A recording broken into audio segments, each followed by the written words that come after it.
Blessed afternoon everyone. Gusto ba kayong lahat? Naway na sa buti ba kayong kalagayan? Pagkapalain po kayo ng Panginoon saan man kayo naroon. Ito naman po tayo sa mga oras na to. The Lord give us encouragement today in the book of John chapter 14 verses 1 to 6. Let not your heart be troubled. You believe in God, believe also in me. In my Father's house are many mansions.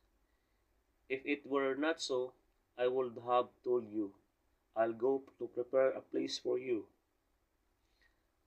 And if I go and prepare a place for you, I will come again and receive you to myself, that where I am, there you may be also. And where I go, you know, and the way you know. Thomas said to him, Lord, we do not know where we are going, and how can we know the way? Jesus said to him, I am the way, the truth, and the life. No one comes to the Father except through me. Amen. So napakaklaro na ang sabi ng Panginoon sa verse 1, huwag tayong mabalisa, huwag tayong mangamba, matakot. At ang gagawin lang po natin, believe in God, believe in Lord Jesus Christ.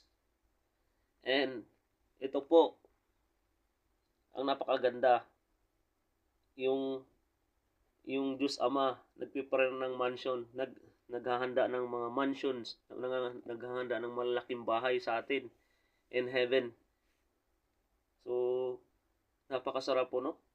And sabi dito, if we're not so, I would have told you, I'll go to prepare a place for you. So, napakagandang lugar. So, imagine, eternal to, hindi po to katulad sa mundo na temporary. So, encourage tayo ni Lord na to be prepared in in second life, because this life in the earth, in this world, is temporary. Our second life is eternal, everlasting.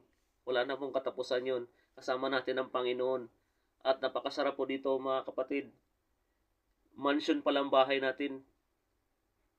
Pag nagpunta na tayo sa Kanya. Sabi dito,